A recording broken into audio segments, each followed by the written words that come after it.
Nath god ফাৰ্মিলৈ সকলো ভিউৱাৰ্ছকে স্বাগতম। আজি এটা নতুনকৈ ভিডিঅ' বনাব লৈছোঁ। মানে আমাৰ ছাগলী পালকসকলে ভাবি থাকে যে ছাগলীক কিনি আনিম, কিন্তু আমি ছাগলীক কি খুৱাম।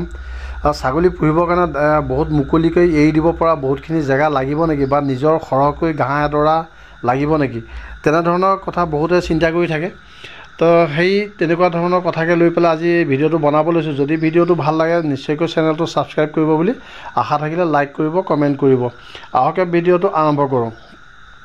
চাওক, যদি আমাৰ বহুতে ছাগলী পালকে ভাবি থাকে যে ছাগলী পুহিবৰ কাৰণে হ'লে নিজৰ ডাঙৰকৈ ঘাঁহ এডৰা লাগিব নেকি, নেপিয়াৰ ঘাঁহেই হওক বা তেনেধৰণৰ দশৰথ ঘাঁহ হওক, তেনেকৈ ধৰণৰ কিবা ঘাঁহ লাগিবই নেকি, বা কিছুমানে গছৰ পাতৰ কাৰণে তেনেকুৱা ধৰণৰ গছ লাগিবই নেকি, চুবাবুল হওক বা সৌৰা গছ হওক বা তেনেকুৱা ধৰণৰ কিবা গছ আমি ছাগলীক পাত খুৱাবৰ কাৰণে লাগিবই নেকি, তেনেকৈ ভাবি থাকে।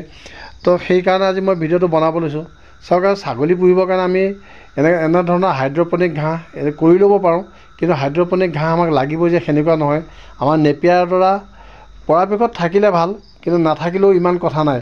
যদি আমাৰ নেপিয়াৰ দ্বাৰা থাকে তেতিয়া খৰালিমহীয়া যিখিনি ঘাঁহ আমাৰ ৰাহি হৈ যায়, খোৱাতকৈ যিখিনি ঘাঁহ বাঢ়ি যায়, আমি সেই ঘাঁহখিনি আনি পেলাই ধুনীয়াকৈ চাইলেজ বনাই ল'ব পাৰোঁ। আৰু চাইলেজ বনাবৰ কাৰণে দেখিছে এইখন দা মই নিজে হাতে বনাই লোৱা দা, এইখনে আমি ইমান ধুনীয়াকৈ কাটিব পাৰোঁ। তাৰ কাৰণে এটা চাহ কটৰ মেচিন লাগিব যে সেনেকুৱা কথা নহয়।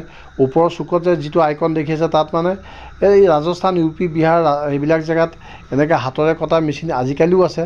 সেইটো মেচিনত কিমান সোনকালে কাটিব পাৰে আৰু আমি হাতে কটা দাখনত কিমান স্পীডত কাটিব পাৰিছোঁ সেইটো আপোনালোকে দেখিছে। এনেকৈ কাটি আমি চাইলেজ বনাই থ'ব পাৰোঁ।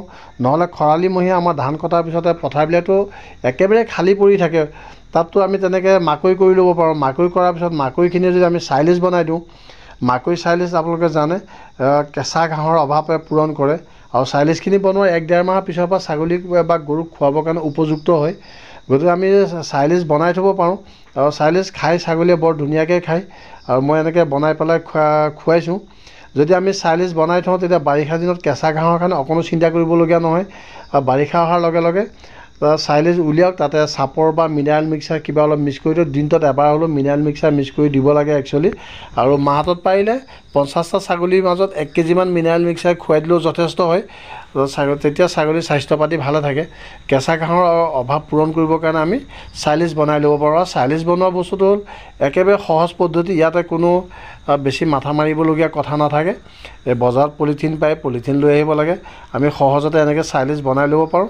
আৰু ছাগলীক খুৱাবৰ কাৰণে তেতিয়া বাৰিষা দিনত বাৰিষা লাগিলে একেৰাহে 15-20 দিন বৰষুণ হৈ থাকক বা বানপানী আহক, অকণো চিন্তা কৰিবলগীয়া নাই। চাইলেজৰ বেগ খোলক, বছ তাতে চাপৰ বা ৰাইচ পলিচে এনেকৈ কিবা মিলাই দিয়ক। পাৰিলে মানে মাহত 10 দিনমান হ'লেও মিনাৰেল মিক্সাৰ যদি দিয়া যায় তেতিয়া প্ৰয়োজনীয় মিনাৰেলছখিনি ছাগলীয়ে পাব। তেনেকৈ পেলাই আমি ছাগলীক ধুনীয়াকৈ দিব পাৰোঁ। আৰু আপোনাক দেখা পাইছে ছাগলীক যে মই কেনেকৈ ৰেডি কৰি দিছোঁ, দিওঁতে ছাগলীয়ে খাইছে। আৰু চাইলেজ বহুত ধুনীয়াকৈ খায়। এইটো নহয় যে কাৰোবাৰ ছাগলীহে চাইলেজ খায়, মোৰ ছাগলীটো নাখায়, সেনেকুৱা নহয়। সকলো ছাগলীয়ে খায়। আৰু চাইলেজত ইমান ধুনীয়া এটা গোন্ধ ওলায় বনোৱাৰ পিছত, ছাগলীয়ে বহুত ধুনীয়াকৈ খায়, চিন্তা কৰিবলগীয়া নাই। খৰালিমহীয়া বছ মানে নিজৰ অনুমান কৰি পেলাই যে মোৰ ইমানখিনি ছাগলী আছে, ইমানখিনি চাইলেজৰ প্ৰয়োজন হ'ব পাৰে, সেনেকৈ বনাই ল'ব পাৰে। আৰু লগতে আমি শুকান ঘাঁহৰ যোগাৰ কৰি থ'ব পাৰোঁ। এইখিনি দেখা পাইছে, এইখিনি মোৰ মাটিমাহৰ গছ হয়। মাটিমাহৰ গছ আমি যদি সময়ৰ ওপৰত গোটাই থওঁ তেতিয়া মই ছাগলীক কেনেকৈ মাটিমাহৰ গছবোৰ দিছোঁ দেখিছে। এইখিনি মোৰ সৰিয়হৰ কটালি হয়। সৰিয়হৰ কটালিখিনি এতিয়া খৰাং দিন আহি আছে, সৰিয়হৰ ছিজন আহি আছে। যদি কোনোবা পালকে ভাবে মই ছাগলী পালন কৰিম, সৰহকৈ কৰিম, তেতিয়া সৰিয়হৰ কটালি যথেষ্ট পৰিমাণে গোটাই থ'ব পাৰে। আৰু সৰিয়হৰ কটালিটো আমি খৰচ নকৰাকৈ পাওঁ। নিজে গৈ পেলাই যদি ভৰাই আনো খৰচ নাই, যদি বেলেগ মানুহ লৈ যাওঁ বা গাড়ী এখন লৈ যাওঁ তেতিয়া সেইটোহে খৰচ, নগণ্য এটা খৰচ হ'ব। তেনেকৈ আমি সৰিয়হৰ কটালি আনি পেলাই গোটাই থ'ব পাৰোঁ। আৰু আপোনালোকে জানে মই সৰিয়হৰ কটালি আৰু চাইলেজৰ ওপৰত ডিপেণ্ড কৰি ছাগলী পুহি আছোঁ। তেনেকৈ আপোনালোকেও সৰিয়হৰ কটালি বা চাইলেজ আনি পেলাই ছাগলীৰ কাৰণে যথেষ্ট পৰিমাণে ৰাখি থ'ব পাৰে। তেতিয়া বাৰিষা দিনত অকণমানোৱেই অসুবিধা নহয়। লাগিলে একেৰাহে বৰষুণ দি থাকক, বানপানী হওক, কিবা হওক, অকণো চিন্তা কৰিবলগীয়া কথা নাই।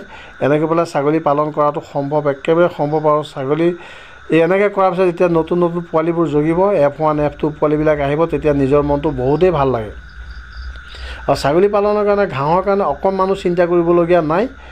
যদি কোনোবা ভিউৱাৰ্ছে মোৰ ভিডিঅ'টো চাইছে তেতিয়াহ'লে আগৰ ভিডিঅ' যদি চাইছে তেওঁলোকে বুজি পাইছে মই নিশ্চয়কৈ সৰিয়হৰ কটালি বা চাইলিছ এনেকৈ খুৱাইছোঁ।